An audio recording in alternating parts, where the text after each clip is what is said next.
All right, so now we're going to talk about floats and also positioning. So right here, we're in the to_floats position HTML file, and we have these divs where I just want to float them to the right, to the left, and then float none. So for that, we can actually just add class, and we can use float-left. And if I save that, you'll see it's floated to the left. It's not going to really show any difference, except underneath there's no more spacing here.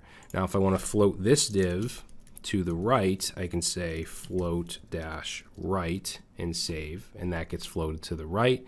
And then if we want to, let's say this was a floated element and we wanted no float, we could say float-none and save, and that's just going to be, there's not going to be any change here. Now we also have responsive floating, just like we do with the text align. So what we could do is we could say class equals, and we could do float-sm dash, and let's do the right. So this, what this would do is float it on small screens or wider. So if I save that, you'll see that's going to float over. If it's really small, so if we go like that, it's not going to float. You just want to use float right for that. But for this size and up, then you could use that class. All right, and then if we wanted to do on medium screens, I'll just grab this here. So we could do MD. If we wanted to do large, LG. And if we wanted to do extra large, we'll do XL and save. All right, now if we wanted to float left on small or wider, what we would do is we would say class equals and then float dash sm dash left. Okay, and now you can see it's floated to the left. And if we wanted to do on medium screens, MD and large and extra large. Okay, and then same thing for if we wanted to float none, we could do float sm dash none. If we wanted to do float none on medium, we could do md dash none. Just grab this.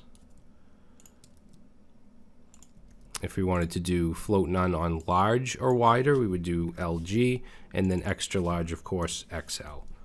Okay, so those are responsive floats. Now, usually when you float objects, you're going to want to clear it because, well, I'll show you why. So here we have a div, and inside we have two buttons that I want to float, one to the left, one to the right, and then I want to clear it. So for that, we use a class called clearfix. So this div here, just to show you so you can kind of see the outline of it, I'm going to give it a class of bg success, and we'll save that. So we're looking at this right here, and I want to get the effect of this being on the left and this being on the right. So for the button here, let's add a class of float dash right, and I'm sorry, left, not right. And then for this one here, let's add a class of float dash right. All right, so let's save this. Now notice that this doesn't give us the effect we want. We can't even see the green bar anymore. What we need to do is we need to clear this. Basically, what's below it, which is this H3, is just kind of coming up in the middle of it. So we can fix this very easily by just adding a clear fix to the parent and save, and there we go. So it basically just clears the float so that whatever comes next goes underneath it, and we have the proper alignment here. Okay, so clearfix is something that you're going to want to use usually when you float stuff to the left and right. All right, so let's talk about fixed positioning. So sometimes you may want to fix something to the top and have it kind of just stay there. So let's take this H3, which is this right here, and let's fix it to the top. So for that, we can add a class of fixed dash top. So if I save it, notice that now it's at the top, and no matter where I go on the page, it's going to stay at the top. All right, another thing we can do is a sticky position. So if we go down to this heading here and add an h3 and give it a class of sticky, let's say sticky dash top and save, you don't see any difference now, but once we get to it, you'll see that it then stays at the top. If I go back up, it'll stay in that position if we keep scrolling up, but once we get to it, it sticks to the top. So it's a pretty cool effect, and obviously very easy to do. Now we can also fix stuff to the bottom.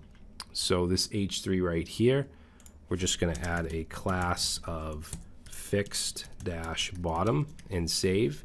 And now notice that it's going to just stay at the bottom of the screen no matter what. So this is good for, I don't know, just any kind of, anything that you want the user to always see, that you want to always be on the page. All right, maybe like a contact or an email, subscribe, or any kind of focus point for your users. All right, so that about covers floats and fixed positioning. In the next video, we're going to take a look at colors and background and the different classes.